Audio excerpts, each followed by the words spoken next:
Nick Fuentes is not lying about this shit. A lot of people take politics and like whoever they're listening to, it may be Candace Owens, Nick Fuentes. They take the stuff they say to the extreme. They may say, "Oh, Israel is doing this," and people will actually be rooting to kill Jews and stuff. So and other shit like it's a lot of extreme shit going on with politicians, even in just in like the politic world. People are like threatening violence against politicians and shit. Let me share my screen with y'all real quick so y'all can see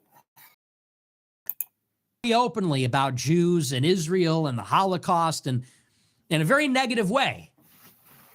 People are abusing that right now. They're abusing the very liberal climate that we have.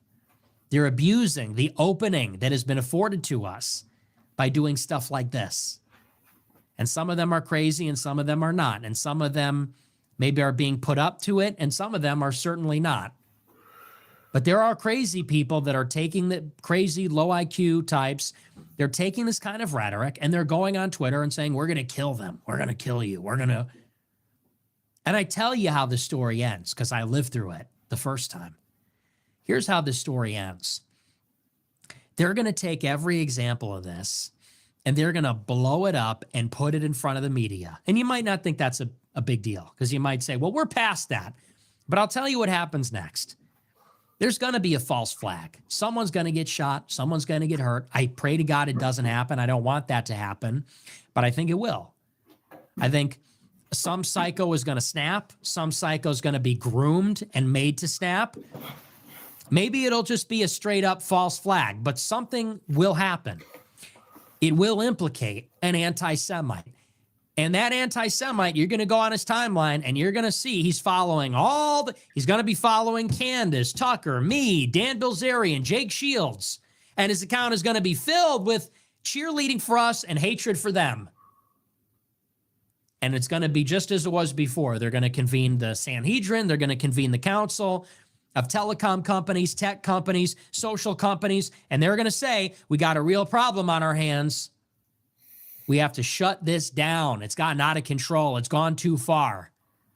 And suddenly this liberal climate that has been cultivated where we're able to speak freely, we can talk about these issues openly. Well, it won't start. It will immediately snap shut. Violently and rapidly, it will snap shut in an instant. And this environment of tolerance for those types of opinions, for that sort of dissent, is going to evaporate. And people like Elon Musk will certainly be complicit in it. And it may happen on Rumble too. And it will happen across the board. And that's my biggest concern right now. My biggest concern right now, because this is how they've always operated. And this is a sign of things to come. Maybe this guy's real. Maybe he's fake. Who knows? We don't know anything about him. But this is the story they're telling us. The story they're telling us is that these guys, these crazies are riled up. There are legitimate psychos. Okay, mental illness is real. That's just true.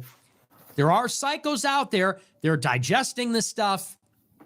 They are cruel or hateful or sociopathic, and they're making threats. One of them's going to follow through on one of these things. And if or when that happens, they're going to use it to crack down on all of us. I'm telling you. That is where this is headed. And I hope that doesn't happen. I don't want that to happen, but I feel like that's the case. Chad, I found it really weird that Nick Fuentes, Candace Owens, Tucker Carlson are able to say all these things about Israel without consequences.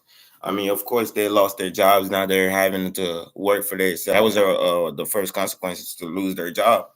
But it just seems like something dark is gonna happen. Like people are able to talk various in Israel and because look, they're gonna bring it back to Jews' lives are in danger, or the Jews specimen is in danger in America because it's a lot of hate being spewed out against them. They might even put out the Jews hate law like they did for the back then and shit. But I really feel like he's not lying. I feel like it may happen. I don't want it to happen, but it might happen. It's certain shit that you say like that's not allowed, or won't be continued to be allowed to say about certain groups of ethnicities, especially if they're deeply embedded with our government. So I will say that Nick Fuentes himself need to ease up on it, even though it's the like he's speaking the truth about Israel and all this shit. I peeped that. I noticed that he's been easing up on it. I mean, I get it. He cares for his life. You know, people die talking bad about Israel. It happens. People lose their jobs, their house, their homes, their family. It happens a lot. So if you are a Candace Owens fan, Nick Fuentes fan, a Tucker Carlson fan, or a listener, do not go on the internet threatening Jews and saying all this shit, because it's only gonna hurt the people that you listen to, which is Tucker Carlson, Nick Fuentes, or Candace Owens. They're gonna blame them because they're the main one on the internet spewing this shit. It's a lot of others. It's a lot of other people, but I just can't get the name on top of my head right now. I don't know. I feel like this is facts. I don't want it to happen either, man, because I feel like dog out here, man, and we can't really be like saying a whole bunch of bad shit about them all, because they're gonna get tired of it. And if it wasn't for fucking Elon Musk owning fucking Twitter, bro, X, none of this shit would be happening. But I feel like they're really gonna get on his ass first, which is gonna force him to start censoring like some of these contents being put out against Israel. I mean, that's just how I feel, gang. Let me know in the comments how you feel about this shit. If he's telling the truth, I mean, it's not fair. Like, of speech is not a real thing. I really feel like it's not a real thing. Freedom of speech comes with consequences. Whatever you say, it will come with consequences. So I don't think that's really freedom of speech. But appreciate y'all checking out the video. Please like, comment, subscribe. I appreciate y'all time so much. Please like, comment, subscribe, and we're gonna be back with some more content.